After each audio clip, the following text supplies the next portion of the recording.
पर इस्राएली बमबारी के दौरान खबर रसाई इदारे अल जजीरा के 5 सहाफ़ी हलाक हो गए हैं। हमला गजा में मौजूद अल शिफा अस्पताल के करीब सहाफ़ियों के लिए मुख्तस टेंट पर हुआ। अल जजीरा ने इसे सहाफ़ती आज़ादी पर सोचा समझा हमला करार दिया है। इसराइली फौज ने सिर्फ सहाफ़ी अनस अल शरीफ को निशाना बनाने का एतराफ़ किया और उन पर हमास से ताल्लुक़ का इल्ज़ाम लगाया, मगर कमेटी टू प्रोटेक्ट जर्नलिस्ट्स की चीफ एग्जीक्यूटिव जोडी गन्सबर्ग का कहना है कि इसराइली हुकाम इस इल्ज़ाम का कोई वाज़ेह सबूत पेश नहीं कर सके। लेकिन IDF का कहना है कि इसने पहले ही ऐसी इंटेलिजेंस का इंकशाफ किया था जिसे अल शरीफ की फौजी वाबस्तगी की तस्दीक होती है। पिछले महीने अल जजीरा, UN और CPJ पहले ही सेपरेट स्टेटमेंट्स में खबरदार कर चुके थे कि अल शरीफ की जान को खतरा है और उनके तहफ़्फ़ुज़ का मुतालबा किया था। CPJ के मुताबिक 2023 में जंग के आगाज से अब तक 186 सहाफ़ी हलाक हो चुके हैं।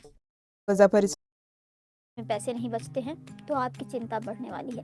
ICICI बैंक ने 1 अगस्त से मिनिमम एवरेज मंथली बैलेंस के नियम बदल दिए हैं। नए अकाउंट होल्डर्स अकाउंट में अब पहले से ज़्यादा रकम रखनी होगी, वरना उन्हें पेनल्टी देनी होगी। मेट्रो सिटी शहरी इलाकों के लिए 50,000, सेमी अर्बन के लिए मिनिमम बैलेंस 25,000 रुपये और ग्रामीण इलाकों में अकाउंट में 10,000 बैलेंस रखना होगा। अगर बैलेंस कम हुआ तो बैंक पेनल्टी वसूल कर सकता है। ये पेनल्टी 6% या 500 रुपये, जो भी कम हो वही होगी।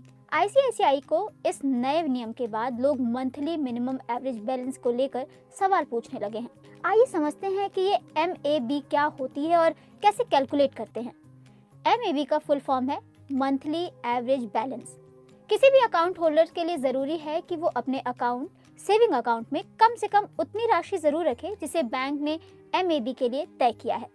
जैसे कि ICICI बैंक के मामले में ये रकम 50,000 है, तो क्या हर दिन खाते में 50,000 रुपये रखना ज़रूरी है? नहीं, आपको अनिवार्य रूप से हर दिन अपने खाते में 50,000 रुपये रखने की ज़रूरत नहीं है।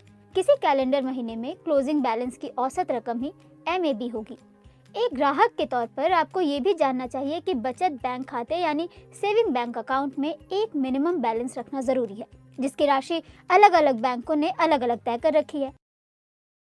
वोट की चोरी बंद करो, SIR वापस लो।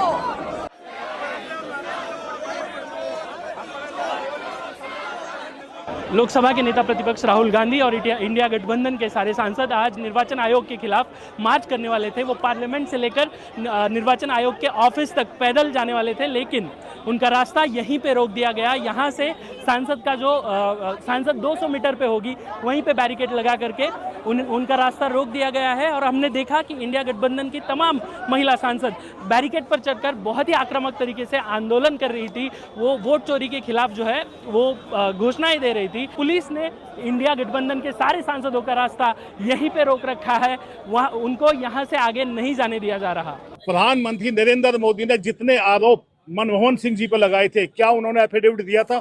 क्या एक भी एफिडेविट कभी चुनाव आयोग को दिया था? विपक्ष के नेता का काम है सवाल उठाना, उसका जवाब देना का काम है सरकार का, चुनाव आयोग को देना है। कोई एफिडेविट मांगने कोई राइट नहीं है चुनाव आयोग का। हम लोग इस प्रोटेस्ट में आए हैं। आप सभी को पता है कि वोट की चोरी का जो आरोप लगाया राहुल जी ने, वो एक सत्ता में जो लोग बैठे उनको नहीं पता था कि राहुल गांधी किस हद तक इस आरोपों को और किस प्लानिंग से जनता के सामने रखेंगे, इसके बारे में इनको बिल्कुल पता नहीं था। और जो प्रेस कॉन्फ्रेंस करी राहुल जी ने, उसके बाद से इन लोगों में काफी बुखलाहट है और बीजेपी को बैकफुट पर आना पड़ा, लेकिन इस बात को कोई मानता नहीं है। बट सच्चाई है, कभी न कभी तो सामने आनी थी, वो आएगी। आज लोकसभा में नेता प्रतिपक्ष राहुल गांधी के नेतृत्व में इंडिया गठबंधन के घटक पक्ष और उनके नेताओं का एक आंदोलन था।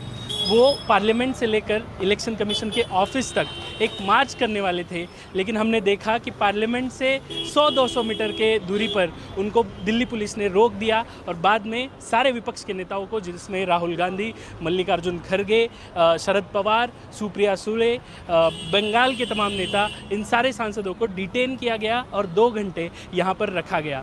2 घंटे रुकने के बाद राहुल गांधी यहाँ से चले गए, सारे तमाम सांसद क्योंकि सत्र शुरू है वहाँ पे चले गए और सारा एक्शन जो है, सारी गहमा गहमी यहीं पे आके रुक गई।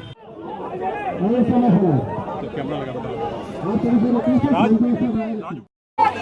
करो।